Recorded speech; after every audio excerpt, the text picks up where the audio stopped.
São mais de 800 rótulos de vinhos exclusivos no Brasil.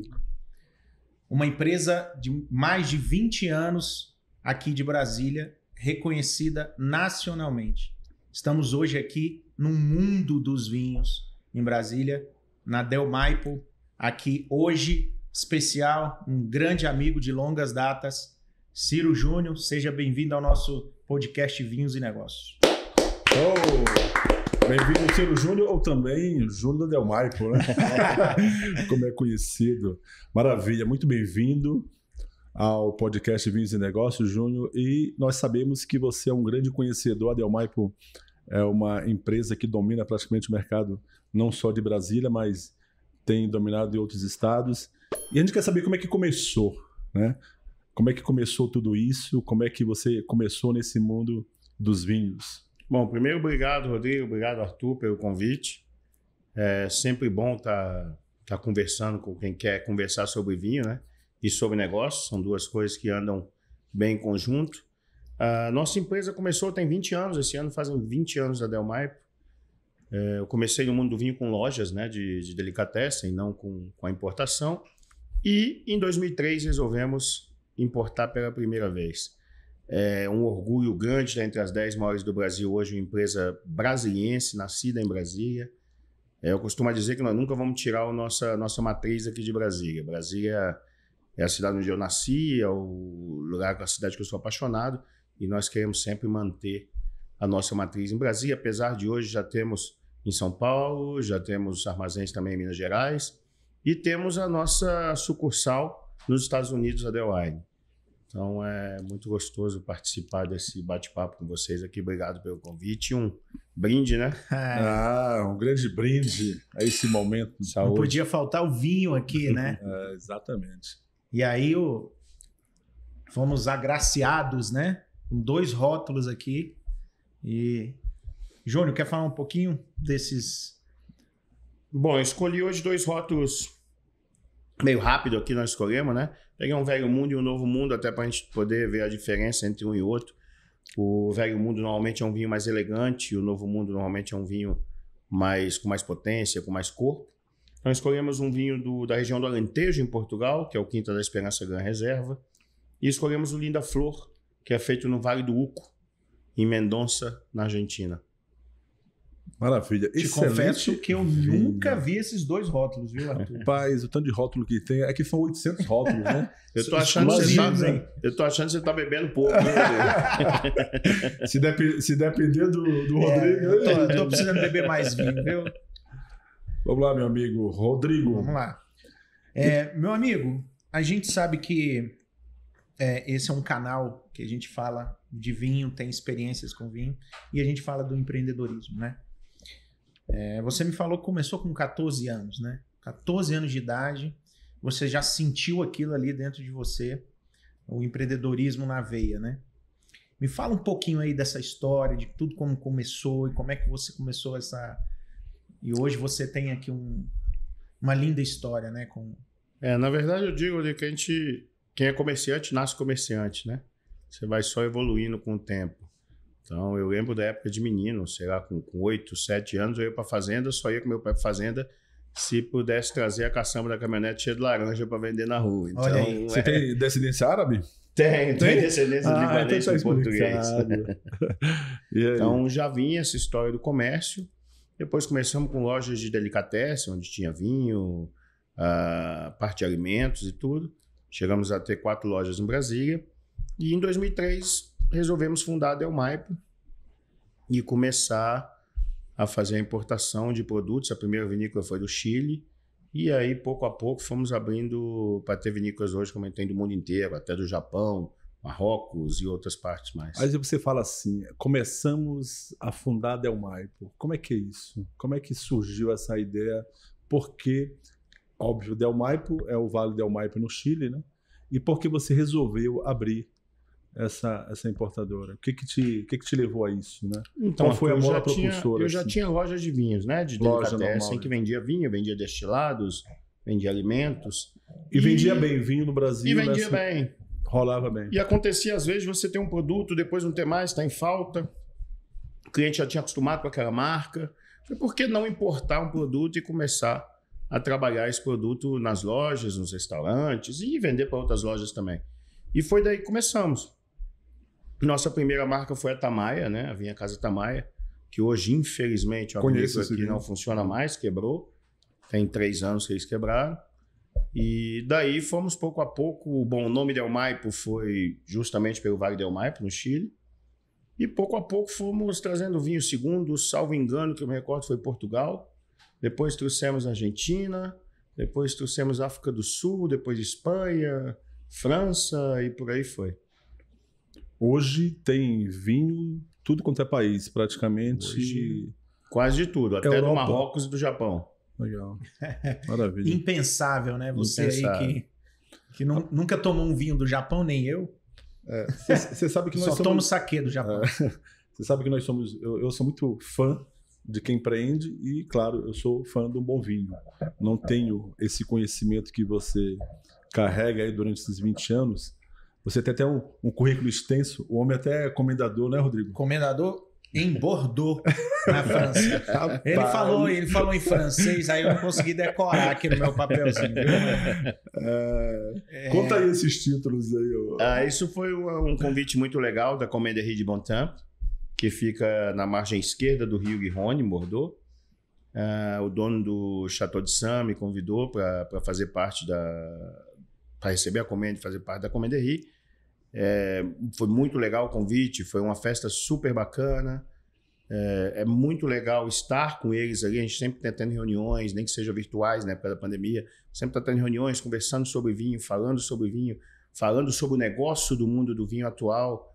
Então é sempre bom estar no meio, principalmente desse pessoal que entende um pouquinho de vinho a mais do que a gente, né? Sempre bom estar no meio e conversando com eles, sabendo o que está acontecendo no mundo do vinho. Eu acho muito importante a gente estar sempre ligado nisso. Viu? Esse ano já tenho 3 feiras marcadas. Vou agora para a Vinexpo em Paris, semana que vem. Depois Provine, Düsseldorf. E depois Vinita, ali em Verona. E é para sempre estar vendo coisas novas, buscando coisas novas. Você está completamente envolvido com esse mundo, não é? E o mercado do vinho no Brasil mudou muito, né? Mudou muito. Mudou muito. O que foi determinante? Assim? Eu digo que o boom foi nos últimos 6 anos, 7 anos, né, Arthur? Que realmente você assiste uma telenovela, tem gente bebendo vinho, um filme, tem gente bebendo vinho. O nosso champanhe, que a gente importa exclusivo para o Brasil, vai para lembrar que todos os produtos que a gente importa é exclusivo Brasil. A Piper Heinzig, por exemplo, é patrocinadora do Oscar desde que teve o primeiro Oscar. Também patrocina o Festival de Cannes. Também patrocina o Australia Open. Então é muito envolvida com esporte, com cinema, com cultura. O mundo do vinho é cultura, né? Você gosta da história, não é só beber o vinho. É gostar da história, saber o que está acontecendo no mundo. Eu acho que é bem cultural, não é só beber uma bebida alcoólica, né? Faz parte do alimento. Na Europa é considerado, inclusive, alimento. E é bem diferente, é bem mais além do que simplesmente beber. E falando assim, né, o sul do nosso país, ele até por causa da imigração, né, lá atrás dos italianos, enfim, dos alemães, né, alemão, não sei se o alemão bebe vinho assim igual mais do que você imagina, meu amigo. Bebe bastante. Acho que e tem bons vinhos, tá? Nós ficamos presos àqueles vinhos antigos, os Lefromiche garrafa azul, eu lembro que tinha desse. antigamente. Esse me dava uma ressaca. Hoje não existe mais isso. Naquela época já se faziam bons vinhos na Alemanha, fantásticos. Tem vinícola na Alemanha com mais de 700 anos, 800 anos. Olha só. Então são bem antigos. O mundo do vinho na Alemanha também é bem antigo. Você tem muito rótulo aqui, alemão? Tem alguma coisa. Na época não se trazia os bons vinhos alemães. Então ficou com aquela cultura daquele vinho mais simples alemão, que também, na época, não se importava quase nada para o Brasil, né? Vamos e venhamos que não tínhamos quase nada de vinho, né? 10, 15, 20 anos atrás. Então, foi bom para a cultura do vinho no Brasil, porque foi uma porta de entrada, mas hoje tem grandes alemães VDP e outras denominações mais alemãs fantásticas, com uva Pinot Noir, com Riesling, com Gewürztraminer e outras mais. Olha aí. Esses nomes aí, metade eu não sei. Riesling. Não, Riesling eu sei. Mas se você ver na Alemanha é pior, tá? Porque a Pinot Noir, por exemplo, é chamada de Spätburgunder. Olha aí.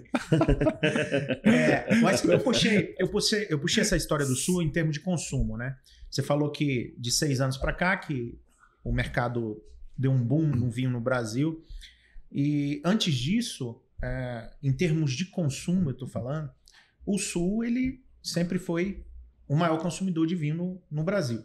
O Sul sempre foi cultural por conta da imigração italiana, Exatamente. né? Então, por exemplo, o espumante, né? Que você toma ele numa temperatura diferente de um vinho tinto. Normalmente, no resto do país, ele é tomado em lugares que tem mais calor, ou, por exemplo, em praias, né? E essa difusão aí do Sul para o resto do país é que eu acho que aconteceu aí nesses 6 anos, né? Eu estou fazendo uma pergunta, não estou querendo... Isso tem a ver com essa difusão para o resto do país? Com certeza. Aumento do consumo? A internet, foi a facilidade de saber dos produtos, foi a facilidade de viagens para fora do país. Por que não tomar um champanhe na beira da praia? Por que teria que ser uma cerveja? Isso. Tem borbulhas e é melhor. Gelado. É mais natural, pode se beber frio, pode se aproveitar numa praia, numa beira de piscina. Então, nós fazemos um excelente espumante no Brasil. Então, Premiados internacionalmente. Hoje mesmo nós temos uma marca nossa que é o 1913 Sparkling, que já foi premiado nos Estados Unidos, na WSWA. Então, o nosso espumante é fantástico, o espumante brasileiro é fantástico. Existem para vários bolsos e para vários gostos. Então, por que não, em vez de tomar uma cerveja, não tomar um espumante na praia ou na beira da piscina? É uma questão muito cultural também, né? Tem muito a ver totalmente cultural. E essa questão, né? Você falou da internet, óbvio que ajudou muito, cooperou, mas acho que a evolução do povo, acho que tem a ver muito com a evolução do vinho também, né? O Brasil, a nossa cultura sempre foi outra, né, Arthur? Exato. A gente tomava muita cachaça, muita cerveja, por quê? Por um tema cultural. O Brasil é o produtor de cachaça mundial, que, dicas de passagem, também são fantásticas, né? Em Minas Gerais e em outras regiões. Mas a cultura do vinho nunca foi muito difundida, a não ser no Sul, pelos imigrantes. Então, com a internet, com a vinda da internet, com a modernização, com as viagens para o exterior, o público foi se acostumando e indo cada dia mais para o vinho, né? Eu sou apenas um estagiário no mundo do vinho, né? Eu estou aqui com um mega, doutor. O cara tem doutorado, pós-doutorado no mundo do vinho. Sempre uma pergunta que as pessoas chegam e perguntam é sobre a questão do vinho bom, né? E fala muito que tem vinho barato bom. E uma resposta que eu dou sempre é o seguinte: não que não tenha. Tem. Mas a probabilidade de ele ser bom não é muito alta. Geralmente um custo... Tem gente que diz que tem vinho de 20 reais e vinho bom.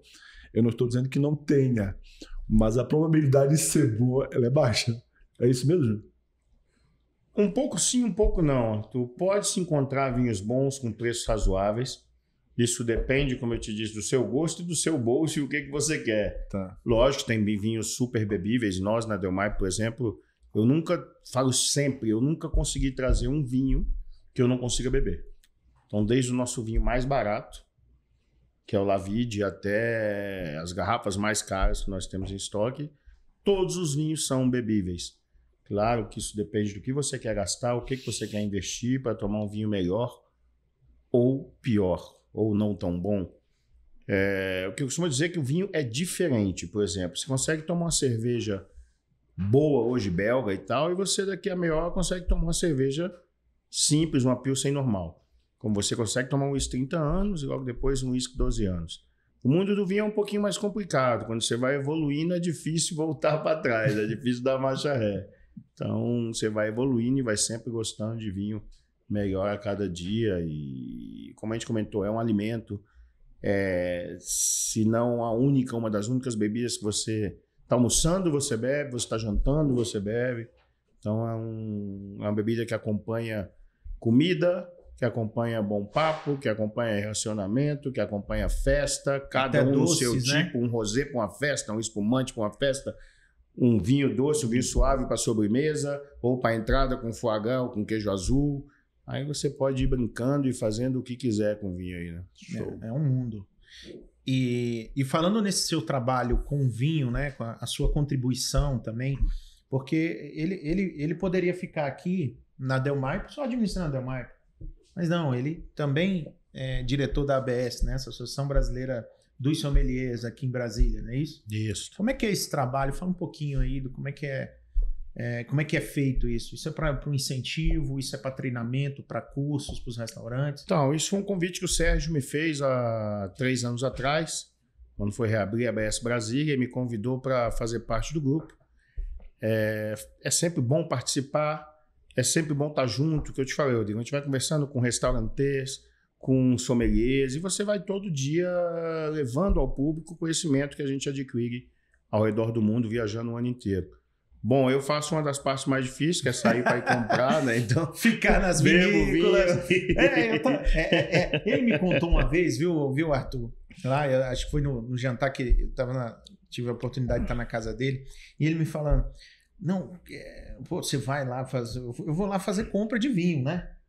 Só que os caras me recebem, bicho. Eles não deixam, comida e bebida o dia todo, os caras da vinícola, eu durmo na vinícola, eu acordo, já tenho um café da manhã, eu tomo dos melhores vinhos.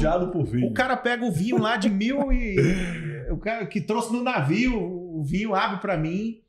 Você vai dormir fantástica, 11 horas, meia-noite, 1h da manhã, e acorda 7 horas da manhã, e a degustação toma um café, e já toma um café com espumante, ou um champanhe, depois já vai degustando vinho a partir das 8, 9 horas. Então é bem corrido, é gostoso, porque eu digo sempre que eu faço o que eu amo, eu acordo todo dia feliz para ir trabalhar, fazendo o que eu gosto, então fica mais fácil assim. E sempre são viagens maravilhosas que a gente mistura um pouquinho de trabalho com um pouquinho de lazer em algumas horas e vai funcionando a coisa por aí, né? Maravilha. E me conta uma coisa, qual que foi me conta uma curiosidade. Qual que foi o momento mais esquisito aí, em termos de país, cultura, vinho, nessas suas viagens? Já passei tem alguma aí? Por muita coisa. Porque você falou que você tem vinho do Marrocos, né? Teve uma viagem, por exemplo, que a gente estava conhecendo os vinhos das terras de Castilho e León. Na Espanha. E às 4 horas da manhã, eu começando a Del Maipo, 2, 3 anos de empresa, quer dizer, um importador pequeno, humilde ainda, junto com a maior cadeia de lojas de toda a França, na época, junto com um produtor que produzia na época 60, 50 milhões de litros, junto com um produtor biodinâmico que fazia as suas 20, 30 mil garrafas, e todo mundo junto, cada produtor com sua garrafinha. Eu tinha levado um charuto na época na viagem, levei um charutinho para a beira, e nós paramos numa ponte greco-romana, uma ponte de mais de 1000 anos, e ficamos às 4 horas da manhã, todo mundo aí na ponte falando sobre vinho, quer dizer, um gostava de uma coisa, outro gostava de outra, tudo totalmente diferente. E falando francês, falando espanhol, falando inglês, e a conversa fluía ali. E quanto mais a gente bebia, mais fluía. Mais assunto tinha. Eu falo uma coisa. Na vida a gente não leva nada, a gente vai levar as experiências que a gente realizou durante essa vida, né? Então, assim, não adianta dinheiro, não adianta só saúde, a gente precisa ter experiência. Então, eu sou um cara que a viagem, quando você está em outra cultura, numa viagem, isso é a melhor coisa para o ser humano, são as experiências. É isso que a gente vai levar da vida. Exatamente. Sobre a questão do mercado do vinho, Júnior, o maior produtor, você estava comentando comigo, o maior produtor hoje, assim, o bem mais consumido no Brasil é o chileno e depois o argentino. Né? No Brasil, né? No Brasil. No mercado mundial, como é que funciona isso? Quem é hoje o maior produtor mundial de vinhos? O mercado mundial é muito complicado, porque no Brasil, por não ser um país produtor, quando eu digo não ser um país produtor, é um país que começou a produzir vinho há poucos anos, né? Há pouco tempo. Pelo menos vinho que seja comercializado há muito pouco tempo. Então, nós não chamamos de país produtor como o velho mundo. Então, você tem aqui, como os Estados Unidos ou como a Inglaterra, ou como esses países que dizemos que não são produtores, não podemos nem falar hoje não produtores, porque os Estados Unidos produzem um volume monstruoso. A Ernesto Júlio Gallo é um dos maiores produtores do mundo, fica nos Estados Unidos. Nós temos a Aurora aqui no Brasil, que é um dos maiores produtores do mundo também, que é aqui no Brasil. Então, não podemos falar hoje mais em países não produtores. Mas esses países que não são culturalmente produtores de vinho, tratam muito melhor o vinho e tem vinhos do mundo inteiro. Então, você chega no Brasil, você tem vinho do mundo inteiro, da França, da Alemanha, da Espanha, da Itália e por aí vai.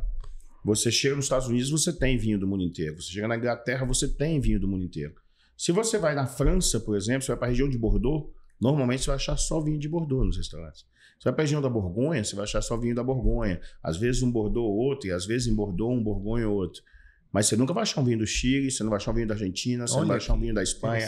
Então é muito cultural. Você vai na Espanha, idem. Você vai achar só vinhos da Espanha em todos os restaurantes. Você vai para Portugal, vinhos de Portugal em todos os restaurantes. Você vai para Itália, vinho da Itália em todos os restaurantes.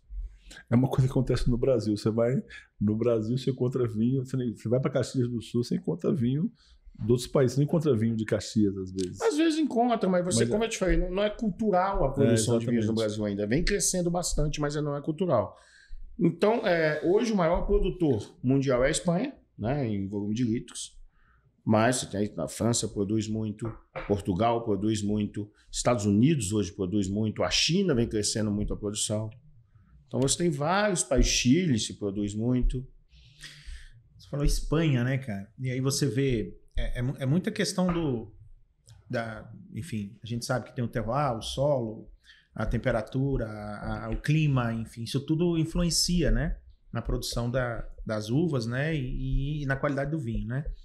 E a Espanha é do tamanho de Minas Gerais, né, e falar que a Espanha é o maior produtor de vinho, né, que você falou agora em termos mundiais, e isso quer dizer que o Brasil ainda tem muito a crescer, né, em termos de produção, né. Tem muito a crescer, eu digo, mas tem que tomar cuidado porque o terroir é terroir. Exatamente. Terroir é a junção de solo, céu, terra, céu, clima.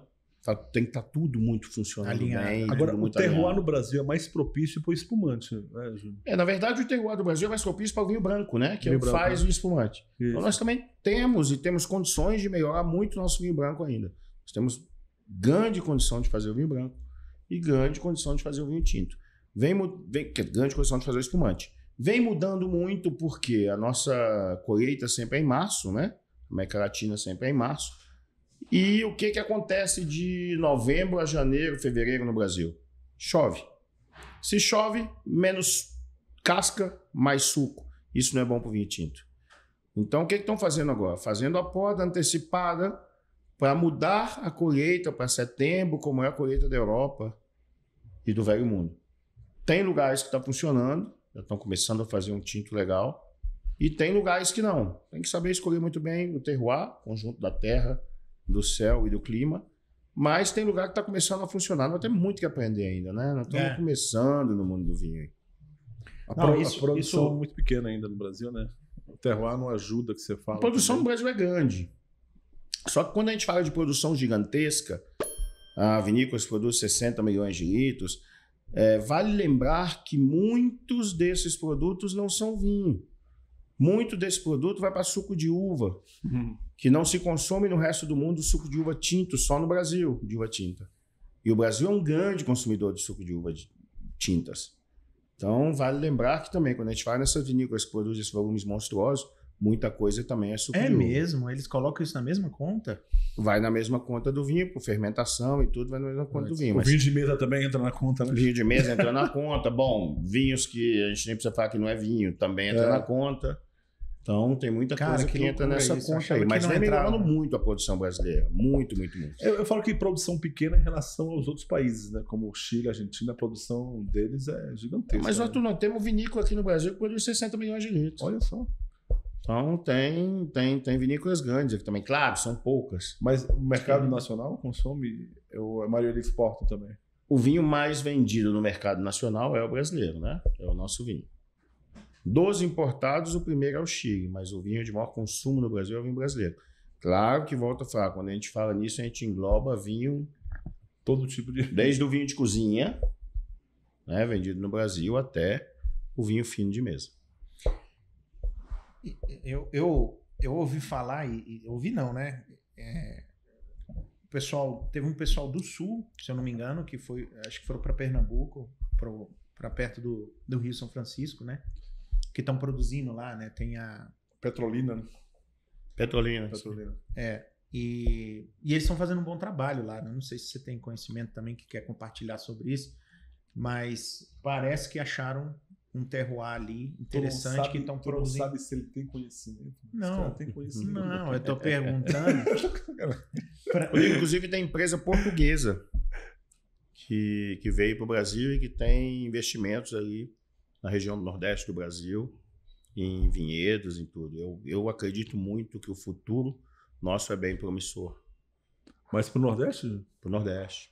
Quando fala futuro, ou seja, você diz então que o terroir mais propício seria o Nordeste do que o Sul, ou não? Não, com certeza o terroir. O único terroir que a gente tem hoje bom é o do Sul.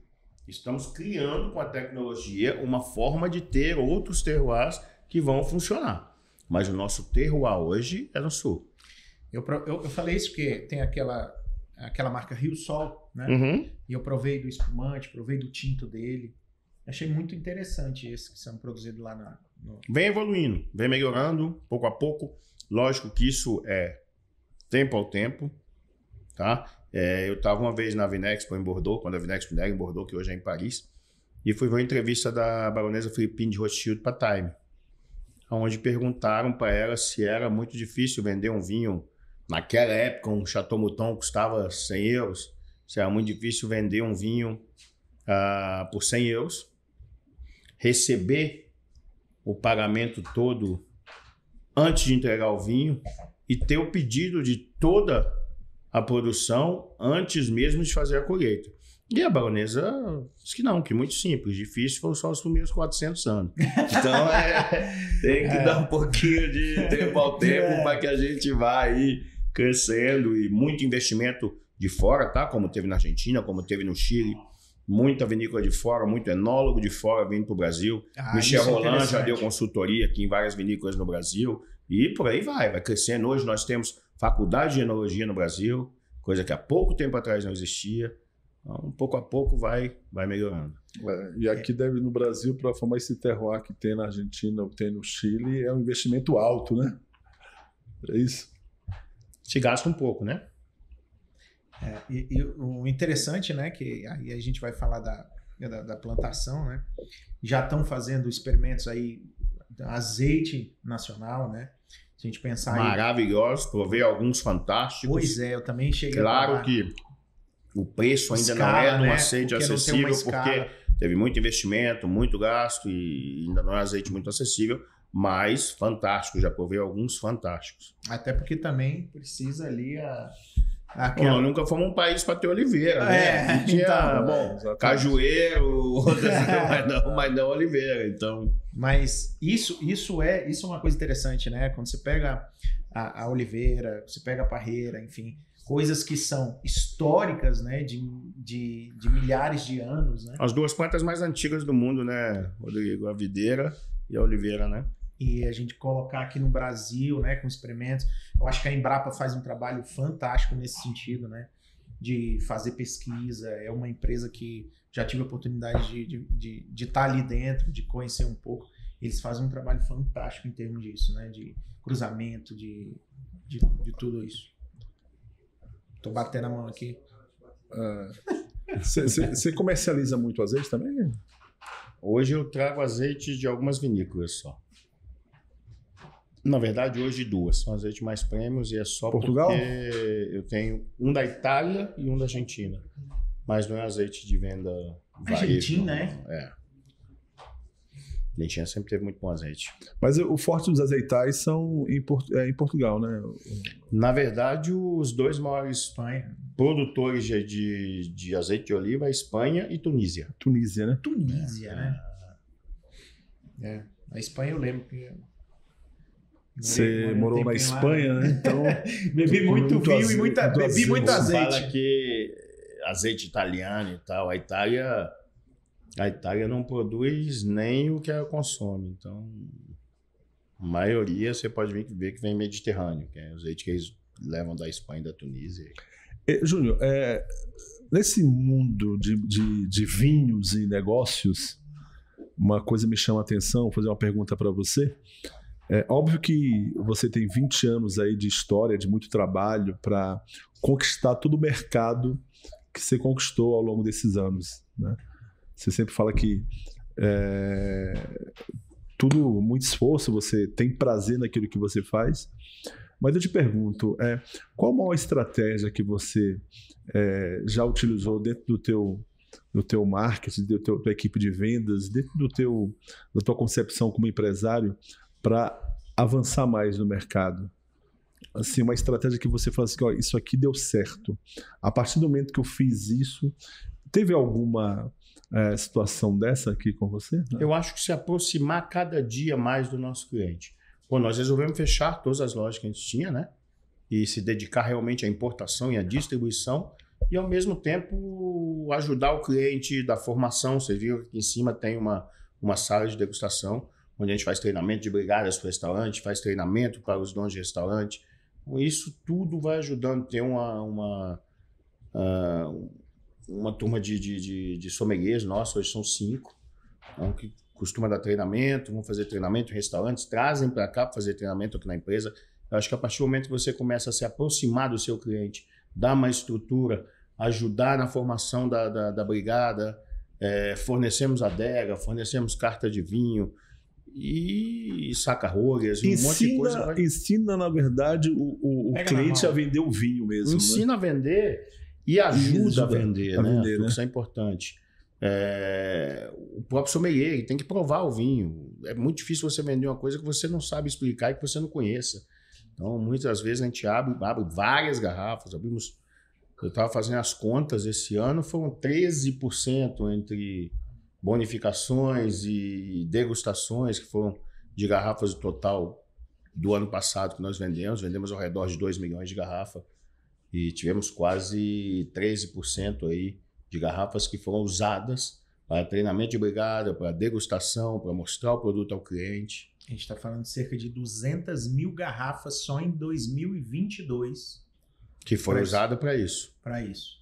Então, acho que essa foi uma virada de chave, né? Então, você falou, fechou a loja própria e aproximou mais do cliente. Fechamos todas as lojas e chegamos mais perto do nosso cliente para atingir aquilo que a gente queria atingir, Rodrigo. Tem muita gente que fala, mas por que vocês não abrem venda por internet? Então, não, nós vendemos a mercadoria para os nossos clientes que fazem venda por internet ou em lojas ou em restaurantes.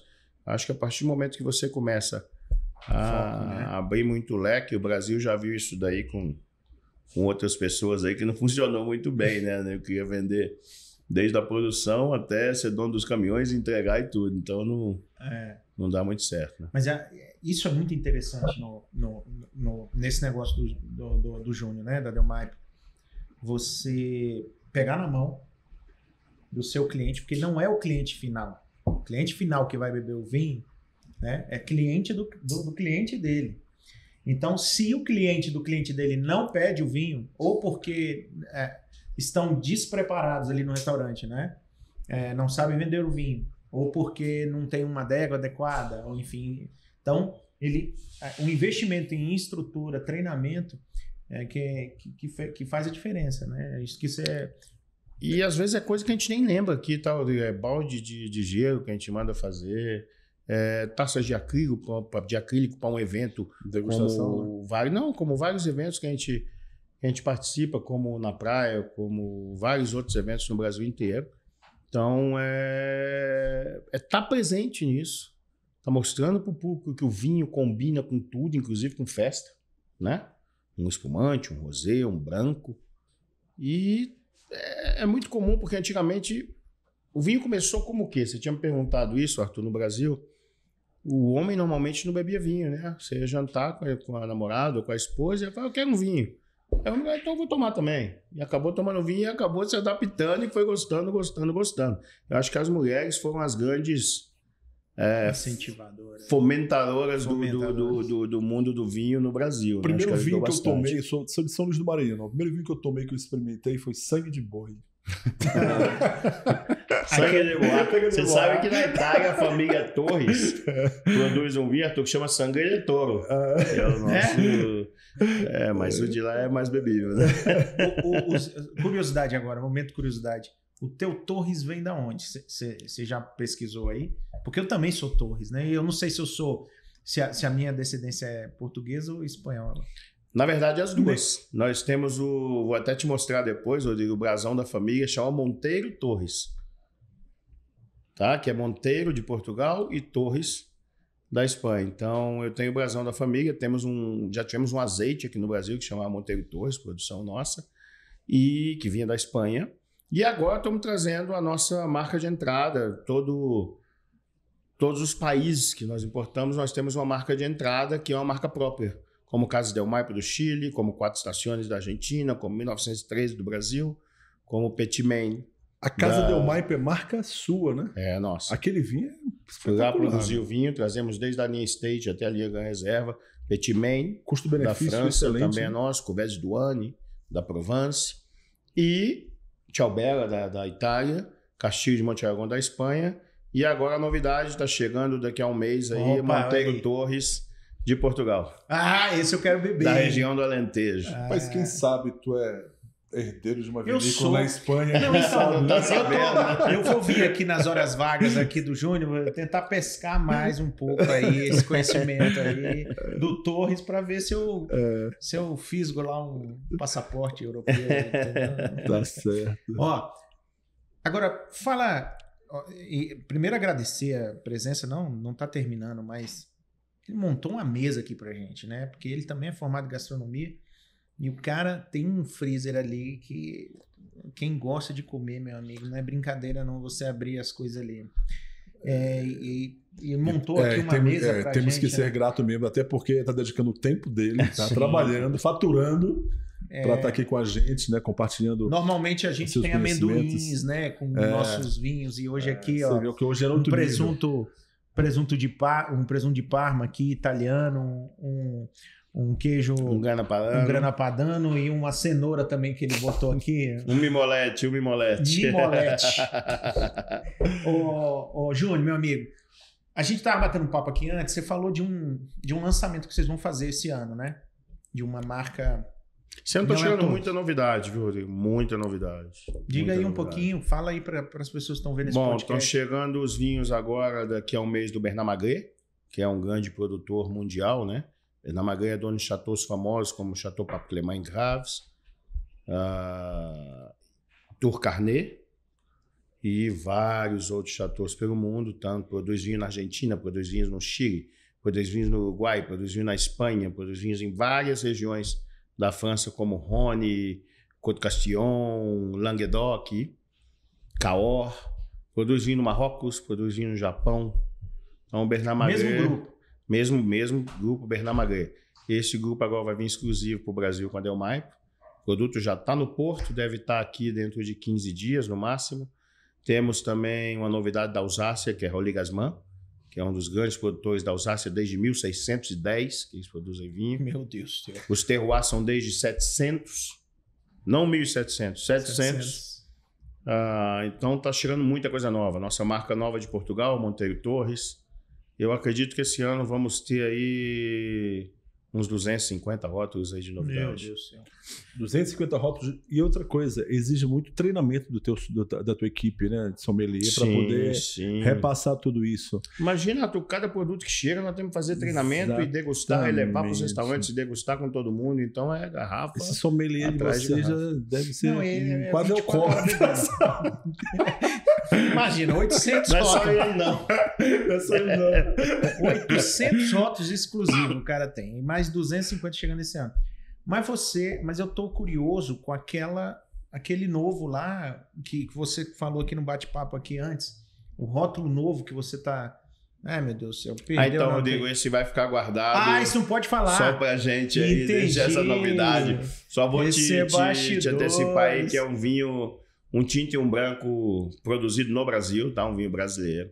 Perfeito. Que vai ser uma homenagem ao Brasil, à Brasília e algumas coisas mais. Olha que aí. depois prometo te contar antes de sair. Chama a gente pro lançamento, que a gente vem gravar, Com fazer certeza. A verdade, Fazer uma- está sendo muito bom fazer podcast aqui nesse ambiente, né? Como é que você chamou? Isso aqui é um mundo? Como é que você falou? É. Não, você falou uma Uma palavra. ilha, né? Não, que você é- falou aqui... Paraíso. Esse é um Paraíso. paraíso. Foi paraíso que eu falei. Depois a gente vai botar umas imagens ali, se exato. ele permitir, da monstruosidade que é aqui pra trás. É um Isso. negócio de louco aqui, ó, de tanto vinho que tem. Tem uma coisa que você falou no início, quando você tinha delicatessen, né? Você falou que tinha, às vezes, você queria vender, o cliente estava acostumado com o vinho e não tinha mais. Mas isso é uma coisa comum no mercado do vinho, porque as vinícolas também quebram, né? E não é só desde quebram, produzir também. Tem muito produto, se você pegar esse vinho aqui, por exemplo, Arthur, você vai ver que a produção dele 3.025 garrafas. Limitada. Para o mundo inteiro. E é por safra. Isso não é destilado, não é uma cerveja que eu quero produzir mais semana que vem. Tem, não tem. Não tem, acabou. Só tem a safra daquele ano. Tem ano que vem, se der safra. Às vezes tem gente que acha lindo. A Borgonha estava... eu não sei se vocês chegaram a ver algumas filmagens, algumas fotos da Borgonha pegando fogo ali, cheio de tanques com fogo no meio dos vinhedos. Aquilo coisa mais linda, no frio, todo mundo achando lindo. É bonito, realmente é bonito. Mas aquilo é bonito, mas é ruim. É porque a geada estava vindo e tinha que botar fogo ali para a geada não chegar nos vinhedos. A Borgonha, ano passado, perdeu 70% Meu Deus. da produção. Então, tem coisas que são aleatórias e que são acima do que nós podemos achar que seja viável para a produção. Então, tem coisas que não tem como cumprir, acontece com a gente também até hoje na Del Maipo, tá? Tem hora que falta mesmo. Você vê, 3.000 garrafas, vem quantas para o Brasil? 600 por ano? São 20% da produção. Então não quer dizer que vai durar um ano 600 inteiro. 600 por ano? Não, vem só 600, né? Por ano, né? No outro ano tem outra safra. Ah, e vem outra de safra, novo, que mais 325. Mas aí já de outra safra e tudo. E tem coisas que são aleatórias que a gente nem sabe. Hoje, por exemplo, a nossa grande briga é matéria seca. Você não consegue comprar garrafa, os produtores não conseguem comprar garrafa. Fica até rolha tem faltado, né? Rolha não tanto, mas garrafa e coisas aleatórias que a gente não sabe o porquê. Por exemplo, garrafa branca, garrafa transparente para vinho branco e para vinho rosé. O nosso 1913 espumante, que antes vinha garrafa transparente, hoje vem garrafa escura. Porque ou é essa ou não tem. A garrafa branca ninguém sabe, mas foi por causa dos frascos de vacina. Se usou muito vidro transparente, não tem vidro para... É isso que eu ia falar. A pandemia aconteceu... Né? A guerra na Rússia. Das 18 fábricas de vidro, de garrafa da Europa, 6 ficavam na Ucrânia. É mesmo? Olha então tem muita coisa que ninguém sabe que vai machucando. A Rússia é muito produtor de vinho? Produz vinho, mas não grande, é um consumo. Bom, lá tem a vodka, né? Tem a vodka, exato. Os caras já bebem bastante. Tem a vodka e o caviar já tá bom, né? Já dá. Ô Júnior, você na verdade é um grande mentor, né, desse negócio, porque cada vinho tem o seu nicho. Sim. Tem seu segmento. Então, assim, óbvio que tem vinho que você vende em grande quantidade para restaurante, tem um vinho que é limitado, não é para todo o público.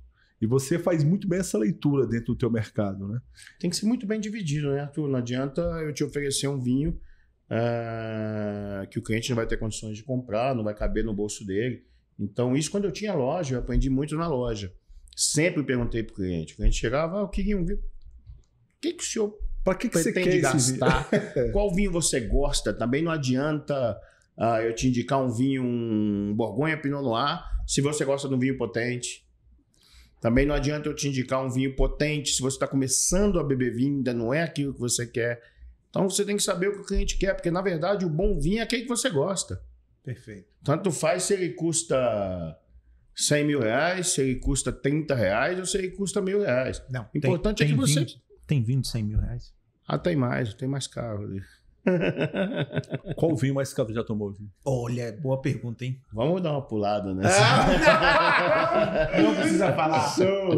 Eu acho que de 100 mil ele já tomou. Mas já tomei bastante. Eu acho que o meu mais caro deve ser um desses dois. Depois eu vou pesquisar, tá? Mas deve ser isso aí.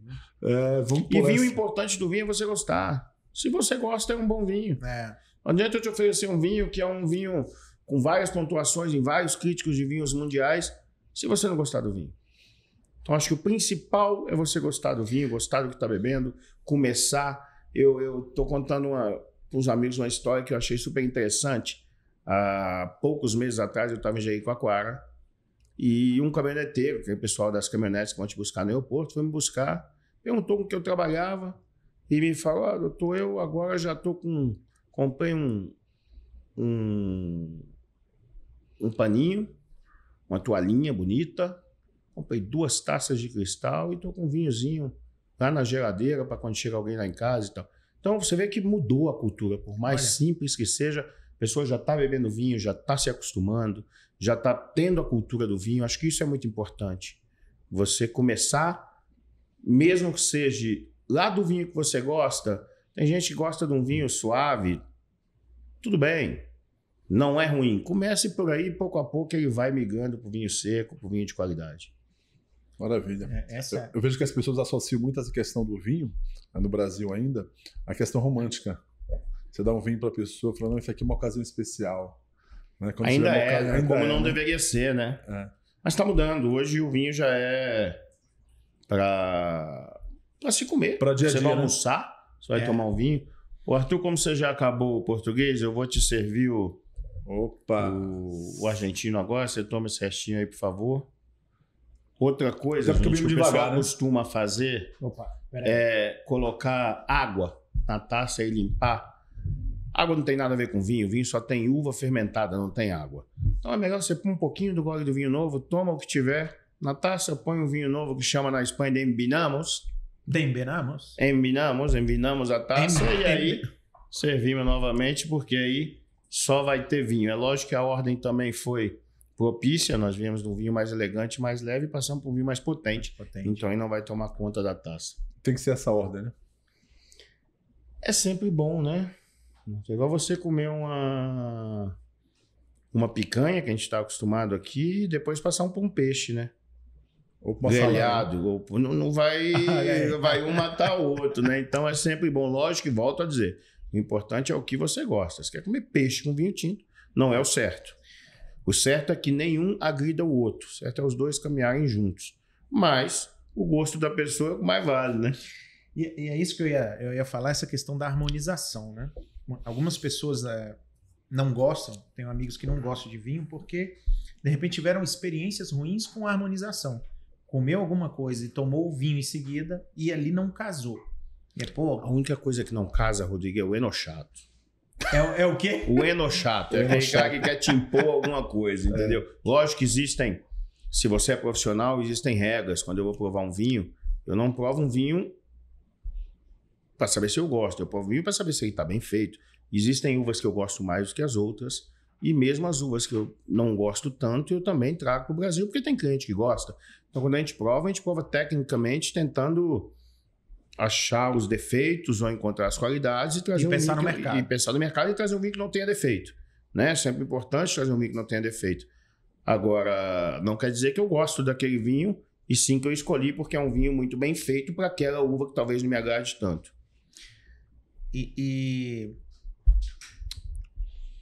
A questão E você viu que a gente vai bebendo e vai falando mais. Vai falando mais, pois é. A gente vai entrando naquele estágio, né? Aquele estágio de embriaguez. Tá muito legal. Você acredita que os meninos aqui da 61, que fazem a nossa produção toda, falaram, pô, vamos gravar um seguido do outro. Eu falei, gente, não dá. Não dá. Não é que eu vou ficar 2 horas bebendo vinho, batendo papo. Não dá, tem que ser dar ruim, né? 1 hora e pouquinho e pronto. Não, porque senão... E você sabe que, na verdade, fica segurando, né? Para beber no fim de semana, porque vai ter gravação no podcast, porque senão, amigo, segura a onda, né? Mas, ó, eu falo que eu comecei a conhecer e entender um pouquinho mais de vinho com esse cara. Porque ele tem... mexe um pouco com vinho aí, tem a empresa dele. E... muitas degustações que eu vou, a gente está sempre junto, meu parceiro, e eu comecei a conhecer outros rótulos, né? Mas conheça mais rótulos da Del Marco, tá, Rodrigo? Por favor. Exatamente. Rótulos da Del Marco tem na Vinho Leve. Aliás, a Vinho Leve também vende alguns rótulos da Del Marco. Sim. E vamos afinar mais essa parceria, viu? Aproveitar o momento propício para vender mais Del Marco, viu, Júnior?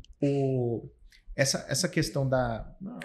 Eu tô tentando lembrar uma pergunta aqui que tá fora do script, mas... Toca aí, Arthur. Arthur, toca aí. Toca aí, tua vez. Eu vou comer um... Essa questão do terroir, porque você tem um rótulo, você costuma vender para o parceiro, para o cliente, para o teu cliente. Quando chega 2 anos depois, você acabou essa safra, você vai ter outra safra. Todo ano, né? Todo ano. Aí o cliente sente essa diferença, você tem que dar mais, enfatizar, porque... cada safra é um vinho novo, não é? Arthur, toda safra é um vinho novo. Isso. O que acontece hoje? Hoje tem muita modernidade, né? Então você tem... na época você não tinha uma consistência nem sequer das barricas. Porque vinha um carvalho de uma região, outro carvalho de outra região e tal. Hoje você já tem essa consistência de plantações, das barricas. Você tem uma consistência geral do modo de preparo do vinho, aonde a tecnologia ajudou bastante, apesar de ainda o vinho ser feito como era feito há 1.000, 2.000 anos atrás, a tecnologia vem ajudando a cada dia. Então você consegue manter um vinho mais ou menos naquela mesma qualidade naquele padrão, né? Naquele mesmo padrão do vinho. Lógico que os grandes vinhos vão ter sempre as safras melhores, tá? No vinho mais simples você consegue manter esse padrão, às vezes fazendo um blend diferente. Se a Cabernet está muito potente, com um pouquinho mais de Merlot, se está menos fruta, com um pouquinho mais de Syrah. Mas nos grandes vinhos essa diferença ainda manda. Quando você faz nos grandes vinhos de Bordeaux, nos grandes vinhos da Borgonha, a diferença da safra ainda manda muito. Por isso você tem safras muito mais caras do que outras safras. Não é o normal para o vinho comercial. O vinho comercial, a vinícola tenta normalmente manter aquele padrão para que no outro ano seja mais ou menos igual. Igual não vai ser nunca, cara. Igual não vai ser nunca, porque cada safra é cada safra, cada uva tem um brix diferente, um percentual alcoólico diferente da outra, então vai ser sempre um açúcar residual diferente. Então cada safra vai ser diferente da outra, isso é fato. Sem falar em questões de mudanças climáticas, mas isso altera também, né? Também, claro. Você falou agora Já acabei de citar a geada na Borgonha, então, como pode ter a seca em Bordeaux, a seca na Espanha. E nesses 35 anos que você mexe com isso, você acha que está havendo alguma mudança em termos de mudança climática, os produtores estão sofrendo ou coisa do tipo? Tem ano que sim, Rodrigo, tem ano que não, tem ano que a produção é maravilhosa. Tem ano que, inclusive, tem menos produção, mas a qualidade da uva é fantástica. Isso depende muito de país para país.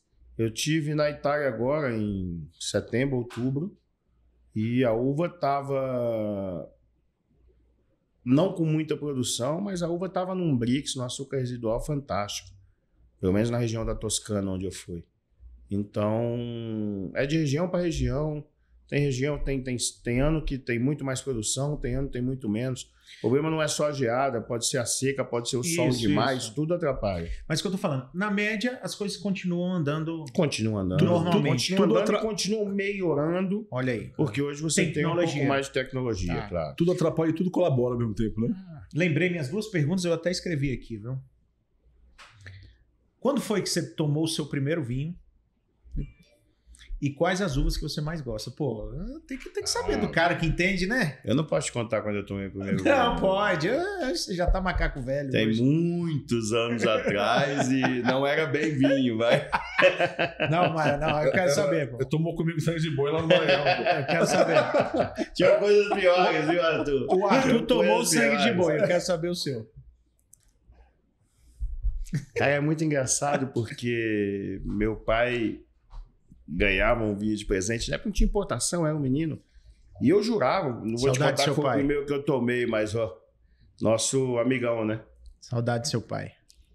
Não vou te dizer o primeiro que eu tomei, mas vou te contar uma história que era muito legal quando eu era pequeno, por exemplo. O que eu acabei de fazer aí? Embinamos la taça. La Copa. La Copa. Eu que morei na Espanha, não sei nem mais falar. Pois é, tá, tem que voltar um pouquinho lá. Viajar mais para conhecer vinho lá. Então meu pai ganhava vários presentes, né? No fim de ano. E aí ganhava um vinho que até eu começar a trabalhar com vinho, até ficar na fase adulta, eu jurava que aquele vinho era francês. Aí eu fui descobrir que era um vinho nacional que chamava Chateau de Valier. Famoso Chateau. Eu não sou dessa época não, mas eu lembro desse nome. Mas eu cheguei a tomar esse. Olha aí. Tá vendo? É uma ocasião bem esse podcast aí resgata umas coisas dessas. E hoje, suas uvas preferidas aí? O que a gente tá falando? Depende muito da região. Gosto muito da Nebbiolo no Piemont. Sou apaixonado pelo Pinot Noir e Chardonnay da Borgonha. Gosto muito do corte bordalês na região de Bordeaux. Vinhos mais tranquilos. Pinot Noir. Pinot Noir, eu costumo dizer que a Borgonha é evolução. Quando você já passou por tudo, você vai para a Borgonha, vai te faltar potência, mas vai ter muita elegância, vai descobrir muitos aromas, vai descobrir muitas nuances.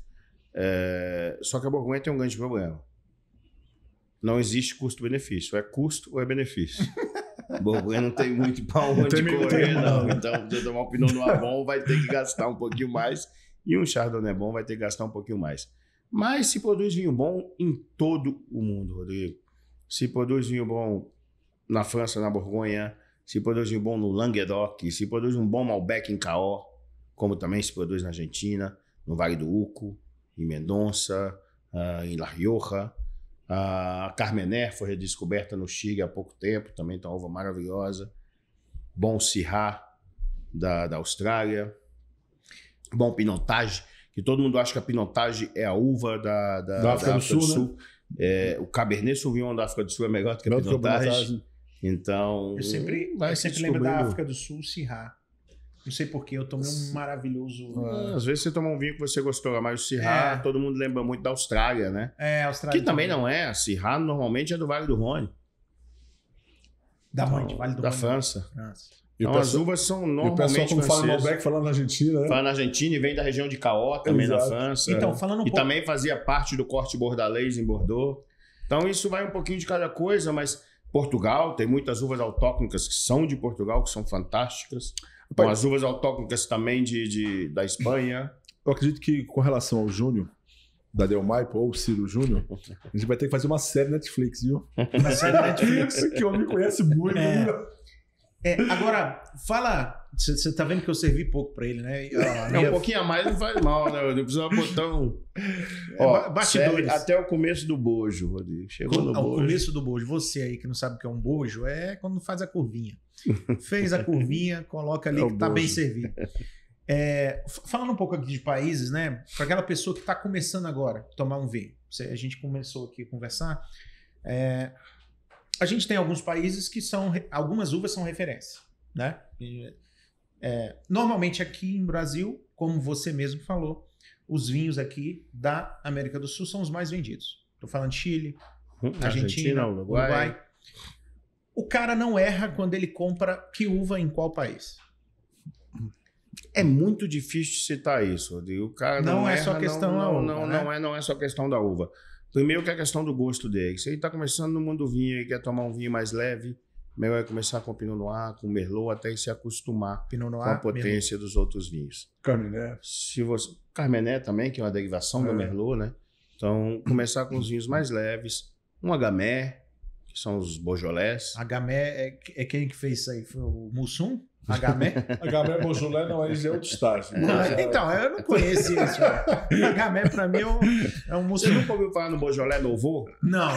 Que é um vinho que só vem de dezembro a março. Não, nunca ouvi.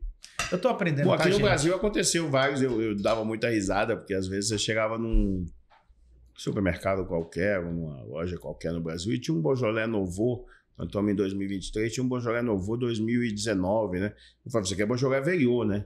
Porque o Beaujolais Nouveau só pode ser bebido em 3, 4 meses. Então você chegava na prateleira e tinha um Beaujolais Nouveau. Mas bom, é coisa de país que não tinha tanta cultura. Hoje mudou muito, as lojas estão fantásticas, supermercados. Cada supermercado hoje cuida da sua adega, tem adegas perfeitas. O serviço de restaurante no Brasil, Rodrigo, não tenho medo de te dizer que é um dos melhores serviços do mundo. Você chega no restaurante hoje, tem adega climatizada, tem taças de cristal. Não é o normal de você encontrar nos países do velho mundo, não, tá? A não ser que você vá num restaurante a nível Michelin ou classe A, você vai beber numa tacinha de vidro, num copinho de vidro normal. Aqui no Brasil... sem temperatura, o vinho vai estar exposto numa prateleira. Tem muito mais requinte com o vinho do que lá no velho mundo? Normalmente os países, volto a dizer, aqueles países que a gente chama de não produtores, que hoje já produzem, tem muito mais cuidado né? Do que os países produtores. Os países produtores, como... Estamos pensando no alimento, né? O sommelier, o avô dele produz, ele tem uma adega em casa, tem uma produção em casa, o dono do restaurante, o tataravô produz. E eles começaram a tomar num copo desse aqui Mas a então vida eles toda. têm pouco cuidado com o vinho. Mas, Júlio, você não acha que tem a ver, quando eu falo até de... Você falou da questão de cuidado, eu falei de requinte. Isso não tem a ver com a questão de... O custo, o preço, ele é mais alto nesses países que não são produtores do que nos países que são produtores. Além de ser mais alto, porque não digo nem mais alto, Arthur, porque nos Estados Unidos não é. O imposto dos Estados Unidos é muito barato. Eu tenho empresa lá hoje e nos Estados Unidos o imposto de importação é $2,95 a caixa de 9 litros. Então nós estamos falando, se você importar uma caixa de um vinho que custe $100 a garrafa, ele vai ter o mesmo imposto que o vinho que custa $1 a garrafa. No vinho de $1 a garrafa, de $1 não existe mais, mas de $2 a garrafa, você vai ter um imposto de importação que vai te justificar alguma coisa aí ao redor de 10%, 15%. Mas no vinho de 100 não vai valer nada, é 0,00 alguma coisa. Então, e mesmo assim ele tem esses cuidados. Então acho que o cuidado é muito de quem não teve essa cultura de viver o mundo do vinho, acabou tendo mais cuidado com o produto, o que faz muito bem, o que ajuda muito. Quando eu comecei a trabalhar um pouco com vinho, óbvio que não nessa dimensão que você trabalha hoje, mas uma coisa que uma pessoa me falou foi o seguinte: Arthur, você quer trabalhar com vinho no Brasil, você tem que conhecer muito de legislação tributária. Não é só com vinho, não, né? Mas vinho não é só com né? vinho, não, né? Eu costumo dizer que se a gente consegue fazer alguma coisa aqui no Brasil, mais fácil fazer em qualquer lugar, né? Mas aqui... a legislação tributária do vinho é complexa, não é, Júnior? Não é só do vinho, Arthur. E o problema do Brasil é justamente essa confusão tributária. Porque cada estado tem uma legislação, cada estado tem uma regra. Tributação. Né? Cada pessoa que você vai perguntar é uma resposta diferente. Então é um pouquinho mais eu tô falando isso, eu tô comprando equipamento para gráfica lá. O cara já perguntou, é 18% ou é 4%? Isso, 18% incide no preço ou 4%. E às vezes você acha que está trabalhando todo certinho e no final das contas e aí, tem alguma coisa errada. Você é surpreendido com uma multa. Tanto para mais quanto para menos, tá? Nossa empresa já aconteceu dos dois, então tanto para mais quanto para menos. É uma coisa que você não sabe realmente o que você tenta fazer tudo no caminho certinho.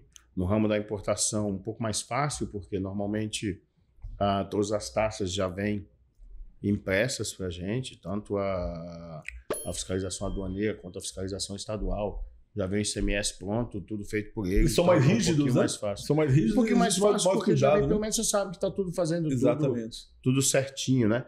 Eu acho que no caso do varejo é um pouco mais complicado, porque é você que declara, então às vezes você não sabe se está declarando certo ou errado. No caso da importação é um pouco mais simples, porque... Júlio, nesses 20 anos... Fique à vontade, meu amigo. Nesses 20 anos... Você é um poço de perguntas, você fique à vontade. Eu acho que você bebeu um pouco, viu? Na verdade... acho que é por isso, viu? Nesses 20 anos... Eu já tô solto aqui. Já, né? Nesses 20 anos de Del Maipo, o que você não faria? Uma ação que você disse, eu me arrependo de ter feito isso. Eu digo nem que se arrepende, mas que você talvez não faria. Eu ia falar que não tinha, mas lembrei. Eu trouxe uns 3 contêineres de sangria uma vez. Sangria? Em Tetra Pak. Espanha? Que eu não traria, da Espanha que eu não traria novamente. Porque não tem... Porque a sangria se faz, né? A cultura... Porque eu saí daquela direção que eu te falei, Rodrigo, de só trazer o que eu consigo beber. Entendi. Eu fui para um mercado que eu achei que poderia funcionar e não funcionou, mas também acabamos com tudo e... Conseguiu vender o estoque. Perdemos um pouquinho com isso, mas... Sangrou um pouco, mas resolveu. Das 200 mil garrafas que você vendeu ano passado? Não, 200 mil foi ao redor de 200 mil foi entre degustação... Mentira! 2 milhões, gente. 2 milhões de garrafas. Suspende a taça dele. Não. É porque eu fiquei... É que os 200 mil me impactou, mas ele vendeu 2 milhões de garrafas ano passado.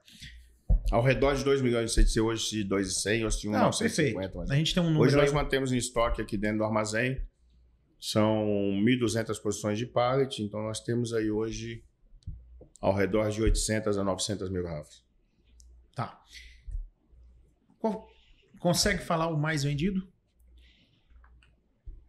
Não posso te dizer números, mas posso citar Não, sem números. 2 ou 3. Beleza, perfeito. Não consigo te dizer qual que é o mais, mas consigo dizer 2 ou 3. Eu queria que você falasse Brasil e depois só Brasília, porque a gente tá aqui. Difícil, hein? Eu peguei aí um... Difícil. Mas vou te falar que o 1903 espumante vem vendendo muito bem. Vendeu esse último ano ao redor de 200 mil garrafas. Pega ele ali pra mim. Aquele verde lá. É o verde, Júnior? Esse ano que passou, né, Júnior? Aquela outra lá que é a... Na primeira lá. A mais escura aí. Por favor. Obrigado. O ano que passou, né, Júnior? No ano que passou, aí, ó. verdade, desculpa. No ano que passou. Esse carinha aqui. Esse, lógico, com o Brut, o Rosé, o Demisec e o Moscatel. Vendemos ao redor de 200 mil garrafas. 200 mil garrafas ano passado.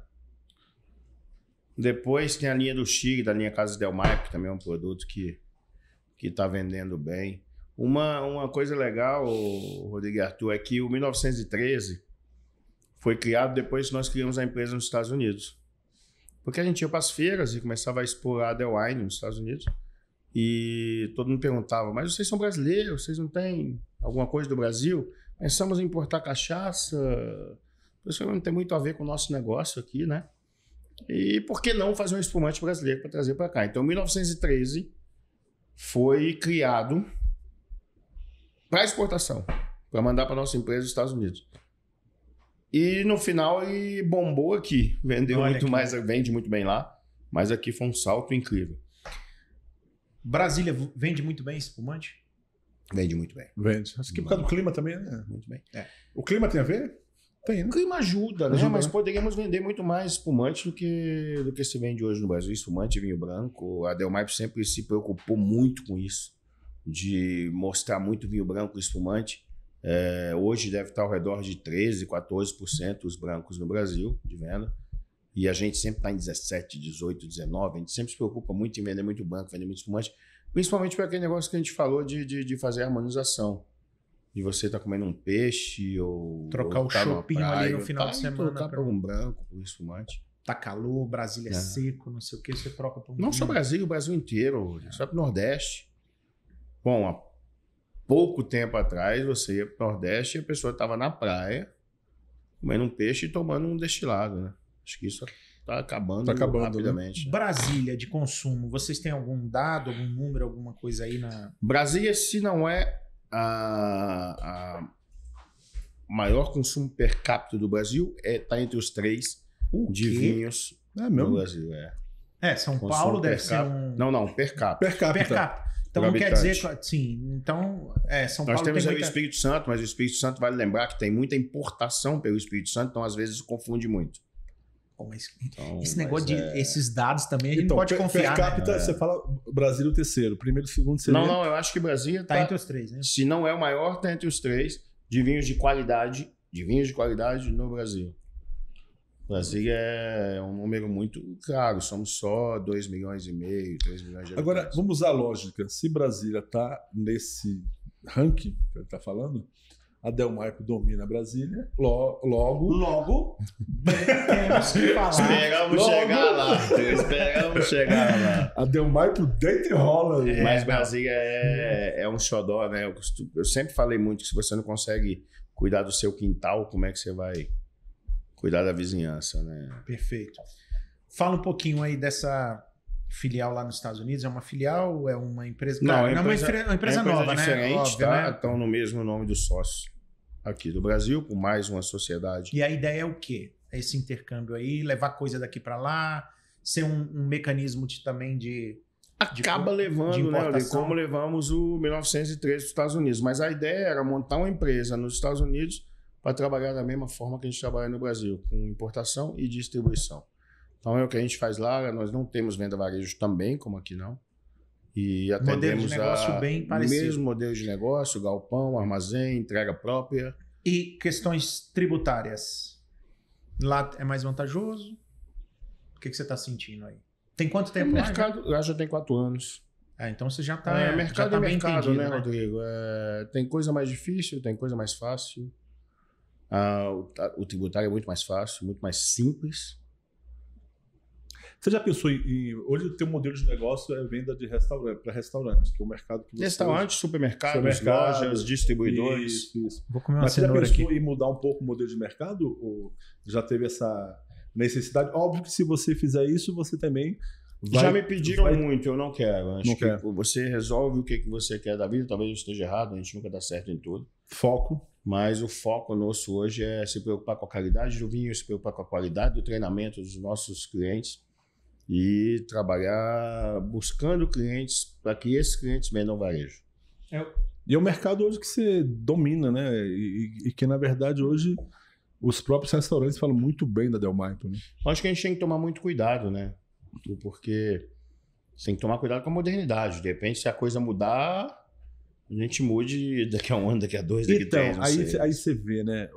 Você estava falando comigo da pandemia, você vende muito para restaurante, óbvio que teve a queda, né? Muitos restaurantes fecharam, houve, consequentemente, uma queda na tua venda no restaurante. Em compensação, com a nossa venda para supermercado e para lojista aumentou.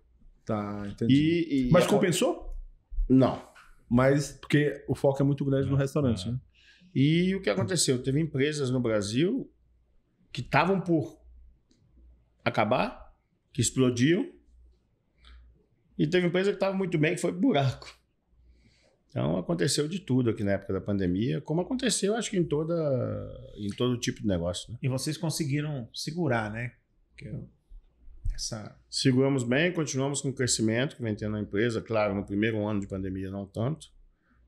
Crescemos ao redor de 1,9%, 1,8%. Mas o primeiro ano de pandemia foi para assimilar também, né? Foi, dá para assusta, né? Não, eu te pergunto isso porque... Já no segundo ano crescemos 69%, que deu para pagar... 2022, né? 2021. Aí você fala... Não, você falou 60% foi 2022? 2021. Na pandemia o povo bebeu mais. 2020 bebeu mais, mas bebeu mais em casa. Não quer dizer que comprou da nossa empresa. Então, como eu te falei, teve empresa que estourou, cresceu muito, teve empresa que... Né, você tem um volume muito grande em restaurantes, né? Os restaurantes fechados, então, obviamente... mas compensou com o supermercado que ele está falando, entendeu? Compensou um pouco, tanto que em 2020, que foi a pandemia quando começou, nós crescemos 1,9% só no ano. Isso é fantástico, porque assim, só tem relatos de perda. Então tem muito, no mundo do vinho teve muita gente que se deu muito bem com isso também. Olha aí. Quem estava preparado para venda à internet, quem atendia via internet e que estava preparado para a logística, que é uma coisa muito complicada no Brasil, cresceu bastante. Tem empresas aí, sem citar nomes de quem foi mal, de quem foi bem, mas tem empresas que cresceram monstruosamente. Isso é interessante porque o povo começou a não vou no restaurante, o restaurante está fechado, mas vou consumir em casa. Aumentou o consumo de bebida alcoólica residencial. Então, mas não só isso, tá? Não estou falando pelo lado... O cara começou a cozinhar mais. O pessoal... Houve um movimento de olhar mais para dentro da casa, construção civil, aí empresas que vendem a gente morava móveis. num apartamento de 1 quarto, passou para um de 2. Isso. Quem morava de 2, passou para uma casinha e por aí foi. O cara começou a olhar, o banheiro dele estava com infiltração, ele começou a reformar, começa a pintar, Então, houve um movimento diferente na pandemia, né? Alguns negócios foram muito maus. O meu caso, mexendo com eventos, gráfica para eventos, caiu demais. E outros. Isso atrapalhou a gente também num ponto, porque nós mexemos muito com eventos, vendemos muito para eventos. Aí eu vou puxar um gancho, se me permite, doutor Arthur, claro, antes da sua pergunta. Isso é uma coisa legal. Quando eu vi a estrutura que vocês montaram aqui na FAM, lá no Parque da Cidade, da Del Maipo, né? Um abraço pro Lino aí, encontrei ele lá, tomei uma com ele. Lino Fructuoso, um abraço, meu amigo. Parceiro nosso aí. E quando eu vi aquela estrutura, eu falei, caramba, olha que legal. Porque ali é um público jovem, tem uma galera ali, a FAM é um festival, né? Então Tem de dia ali uma galera, de noite Tem uma muita galera. família, tem família de Tem dia, família tem de à noite dia, o pessoal que vai e à noite- solteiro e que vai o Isso. jovem e quem vai O aproveitar. jovem. E de dia tem muita família. E o jovem é esse público que eu tô falando. Vocês mostrarem a marca para o público jovem, né? Para estar colocando o vinho como uma opção de bebida para o público jovem à noite num show, onde ele só tem ou cerveja ou vodka e aí vocês estão com a marca de vocês. Então achei uma ideia fantástica a Del Maipo estar presente nesse tipo de festival. Né? Essa é a ideia, tem que estar evoluindo, né? Você tem que estar enxergando na frente e tentando evoluir a cada dia. Cara, fantástico. Na verdade, a Del Maipo é um centro de treinamento de sommeliers, acaba, na verdade, mundo dos vinhos. acaba formando muitas pessoas. Acho que Sim. desperta muito, viu? Porque eu vou num restaurante em Brasília, pego a carta de vinhos e tem lá os teus vinhos da Del Maipo. E óbvio que eu não conheço todos os teus vinhos. Vamos dizer que eu sou um leigo completamente. Não que eu não seja, né? Eu sou mais um curioso do que... Aliás, depois que eu Entendi. conheci o Júnior, não conheço nada. Não falo que eu Não, conheço mas não vinho, fala assim. Basta, como Então- diz um amigo meu, basta você estar um passo na frente de pessoas que estão ali embaixo, que Aí- você também eu tem pego- um conhecimento a se passar, não é isso? Eu pego uma carta de vinhos, aí eu vejo os vinhos pra lá. E aí eu não sou um conhecedor de vinhos, tô dando um exemplo aqui, eu sei que eu não mexo com vinho. Aí eu vejo os vinhos e aí eu pergunto pro garçom: o que você me sugere? É sempre assim. O que você tem aqui? O que você tem aqui? Aí ele vai sugerir dentro do que o teu sommelier sugeriu pra ele, né? E ele vai fazer algumas Ou perguntas. às vezes Quais dentro perguntas? do que ele veio aqui ou teve o treinamento no restaurante dele, dentro do que ele provou, que isso é o mais importante. Ah, exato. Dentro do que ele provou, dentro do que ele viu do vinho, pelo que ele aceitou do vinho, não é só o que o sommelier indicou. É o que ele provou aprendeu mesmo. e o que ele provou. Isso é muito importante. Mas o que ele provou e o que está em sintonia com o... Com o cliente, cliente. porque senão não adianta nada. Porque aí o cliente ele faz uma pergunta: você gosta mais de um vinho mais Isso. tranquilo? O que adianta mais eu te leve? mostrar um vinho, Arthur, maravilhoso, R$600, se você só tem 100 ou 70, 80 na carteira? Exatamente. Então, eu acho que tudo tem que ser indicado à medida do que você ou tem ou quer gastar. Porque às vezes você até tem, mas não quer. Né? Então, Uma vez, eu vou contar essa história aqui, Rodrigo, que eu Conte. achei interessante. Que uma vez um amigo meu me ligou, cliente, né? Ele ligou e falando assim: Arthur, quero dar de presente 2 vinhos para os amigos. Eu falei: você quer pagar quanto? Essa pergunta eu costumo fazer, viu, Júnior? Não sei se... você quer investir? Você quer investir. Aí ele falou assim pra mim: não, eu tô pensando em pagar R$70 em cada garrafa. Eu falei assim pra ele: o quanto essa pessoa é importante pra você? Olha só. Aí ele A falou pergunta assim, de chave. Aí ele falou assim: é muito importante. Eu falei: se é importante pra você, dê aquilo que te custa. Entregue aquilo que te custa. Você deu um. Porque o que não é importante pra você não é importante pra outra pessoa, você concorda? Aí eu cheguei assim pra ele e falei assim: ele falou, você tem razão, Arthur. Qual vinho que você tem aí bom? Eu tenho um vinho bom aqui que custa R$150. Excelente vinho. Então, você vai dar esse vinho e a pessoa vai ficar constrangida em receber esse vinho. Ele falou assim: olha, fala o seguinte, você me convenceu. Me dê 2 garrafas desse vinho.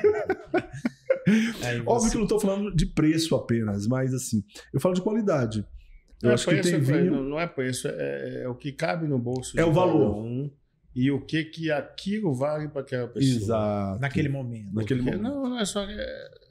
cada pessoa tem o seu patamar e sabe o que é mais pesado para um ou para outro. Né? Mas eu sei que esse rapaz, ele tem um patamar de gastar mais. Ele tava não querendo dá gastar R$70, aquele dia. Mas voltando lá no garçom, eu tive uma experiência fantástica aí com a Andrea. A gente saiu para jantar, a gente foi num restaurante e o garçom veio conversando, né? Olha, aqui a carta de vinhos, deixa eu dar uma olhada e tal. E eu fiz a mesma pergunta: o que você me sugere? Ele falou: olha, dos que estão aqui, eu experimentei esses aqui e eu posso falar por um gosto. Primeiro ele me perguntou: você gosta mais suave, você gosta mais encorpado, tal. Eu falei: não, vamos começar com mais suave aqui, vamos jantar, tal, a gente quer pedir alguma coisa. E aí ele foi me orientando de uma experiência que ele teve.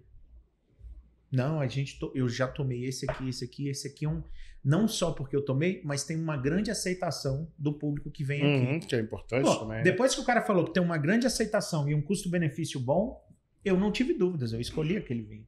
E realmente a gente pediu uma segunda garrafa, a Andrea não gostou tanto da segunda, gostou muito da primeira, que foi a indicação. Então, isso faz uma diferença, né? O treinamento, né? Sim, o treinamento da brigada. E não só treinamento, experimenta, né? Como você falou. Quando a gente fala em treinamento de brigada, não é só brigada explicar. Parece brigada de incêndio, pô. Você fala e eu tô achando que vocês Quando a gente estão... fala nesse treinamento, não é só explicar. Todo treinamento tem degustação. Todo mundo tem que provar o que está vendendo, lógico. Cada carta de restaurante tem um público diferente, uma carta diferente com várias variedades diferentes. Então, a gente treina para aquele público que está servindo lá. Né? Tem um amigo meu que fez sommelier, mas ele não bebe, e aí? Não vai ser, né? Nós estamos aqui... Procure outra profissão, né? Nós estamos aqui de mais de 1 hora de podcast. Na verdade, a gente nem chama de podcast, a gente chama de um bate-papo entre empresários amigos, né? Que estamos aí na 2ª temporada. E aí tem 2 coisas que nós vamos ter que abrir uma garrafa já. Não, calma. É uma garrafa a cada 45 minutos. 2 coisas que...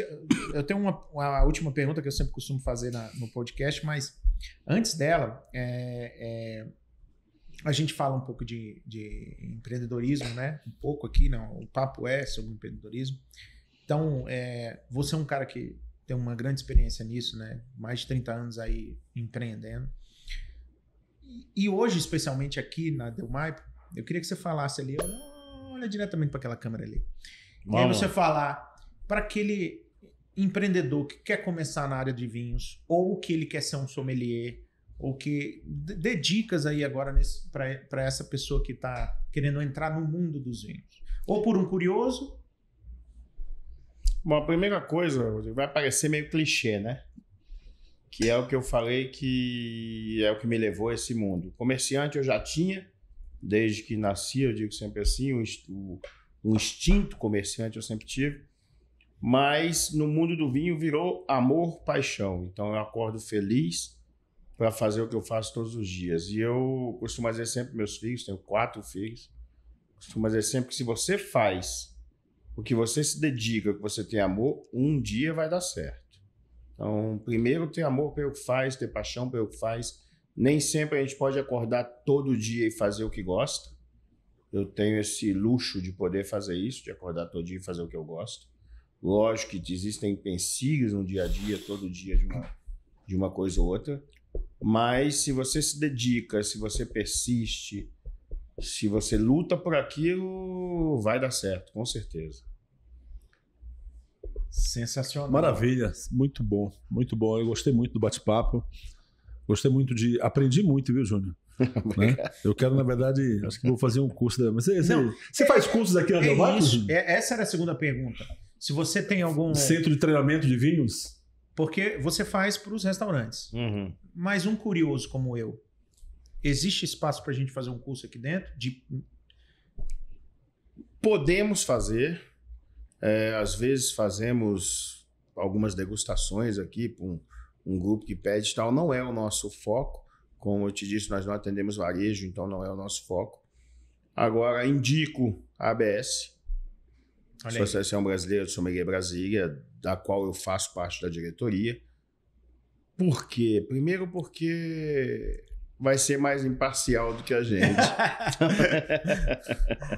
Então, Eles estão lá no Granja do Torto, alguma coisa assim? Vai ter um curso lá. Eu entrei no site esses dias da ABS. Eu não vi. Eu te confesso que sou um diretor que converso muito com o pessoal, mas um pouco menos ativo do que deveria, até por falta de tempo. Eu acredito que tem algum curso aí de vinhos aí nos próximos... Eu lembro que o Sérgio, quando me convidou para cargos superiores. Eu falei, Sérgio, te agradeço, mas é muita correria já na Del Maipo, eu vou ajudar no que eu puder, mas... Existe uma feira só da Del Maipo de vinhos? Já teve. Brasília? Já teve Del Maipo Tasting por 2 anos aqui em Brasília. Provavelmente vamos voltar esse ano ou ano que vem a fazer. Vamos voltar a participar da Feira de São Paulo, que hoje é a Provine. E provavelmente vamos trazer os produtores aqui. Queremos fazer mais 2 ou 3 estados. Não sei se vamos conseguir fazer isso esse ano, mas seguro que se não esse ano, ano que vem, Tá voltando os Del Maipo Tasting para Brasília e voltando a participação da Feira de São Paulo no nosso calendário aí, com certeza. Deixa eu te perguntar uma coisa assim. Eu vejo que as pessoas que trabalham na Del Maipo, e eu não estou fazendo nenhum tipo de... Né, não estou sendo nenhum tipo não estou sendo parcial, mas eu vejo que elas vestem a camisa da Del Maipo. Elas são Del Maipo. Então, se falar de vinho, se eu entrego um vinho para ela e ela não for Del Maipo, não é que ela não bebe Del Maipo, mas ela fala alguma comparação. Eu tenho um vinho melhor do que esse. O Arthur, acho que se a gente não... Eu te falei que agora que eu acordo feliz para trabalhar e fazer o que eu gosto. Então, a ideia é que todos os nossos colaboradores também acordem felizes para trabalhar e fazer o que dá prazer de fazer todo dia. Então, a gente tenta... Lógico, ninguém é perfeito, às vezes a gente não consegue chegar num nível que seja satisfatório para um ou para outro, mas que a gente tenta. Maravilha. Hoje, Del Maipo, quantos colaboradores aí? Diretos ao redor de 70, 75. E, bom, indiretos, vários distribuidores no Brasil inteiro, que cada distribuidor gera mais 50, 60. E degustadoras também no Brasil inteiro, tem bastante gente. Isso é importante, né? Para dizer que é o que move esse país, né? Os empresários, o empreendedorismo, gerar emprego, né? É isso, né? Cara, muito Júnior, bom. Agradecer. Obrigado por essa recepção maravilhosa, por esses vinhos maravilhosos, por esse papo, né? Tinha tempo que a gente não se encontrava. É verdade. Agradecer pelo tempo aqui do seu pessoal, esse espaço maravilhoso aí da gravação, certeza, né, Arthur? Certeza. E assim, Júnior, agradecer mesmo pela sua prontidão, pela sua atenção, pelo seu... Óbvio que eu sei a tua ocupação, né, no teu dia a dia, e você dedicou esse tempo para a gente, para poder compartilhar todo o teu know-how, todo o teu empreendedorismo, todo o teu conhecimento na área de vinhos. Então, assim, a gente é muito grato a você. Obrigado mesmo. Eu conheci o Júnior da Del Maipo de ouvir falar. E hoje eu tenho mais conhecimento, né? Não só de ouvir falar, mas de tomar um vinho junto também, entendeu? E aprender cada vez mais. Então, eu quero que essa parceria ela fique cada vez mais forte, tanto do podcast Vinhos e Negócios, como do Arthur, e óbvio, né? Que você já é amigo do Rodrigo há um tempo. Então, gratidão mesmo, tá? Pela sua atenção. E eu tenho certeza que esse podcast vai fazer muito sucesso. Pode ter certeza disso. Obrigado, Arthur. Obrigado pelo convite. Bom, o Rodrigo tem vários anos já, é amigo de infância, mais novo que eu, mas eu conheço desde pequeno. Tem várias histórias para contar, infelizmente não contou nenhuma, né? Quando me ligou para fazer esse podcast, foi claro, Rodrigo, nós somos amigos de menino e... História de Brasília, história do que é de bom daqui. Minas, Brasília. E é sempre bom encontrar e... Às vezes a gente fica meio sumido por percursos distintos, mas nesse projeto novo espero que seja um sucesso, que vai de vento em popa, que tudo dê certo. Se precisar contar com a gente, estamos aí para precisar. Nós vamos contar. Metade do que ele falou em francês eu não entendo, porque eu não falo francês. Mas eu acho que foi muito enriquecedor. Acho que tem muita coisa aí. O Júnior é um poço de conhecimento nessa área. E foi muito especial esse podcast. Lembrando que esse é o nosso terceiro episódio da segunda temporada do podcast Vinhos e Negócios. Já vai estar disponível no Netflix. Você aí que assistiu até agora, por favor, se inscreva no canal. Não só assista, se inscreva, que isso faz parte também. Ajuda a gente. Se inscreve aí no canal, que o empreendedorismo aqui em Brasília, falar de vinho, falar de empreendedorismo, vai ter muita coisa boa ainda para vir. Beleza? Show de bola, gente. Obrigado. Valeu. Abraço. Mais uma vez. A gente Saúde. sempre fecha aqui com um brinde. Oh, Santé. A Del Maipo, aqui diretamente da Del Maipo. Valeu, gente. Obrigado. Valeu, gente. Abraço. Saúde.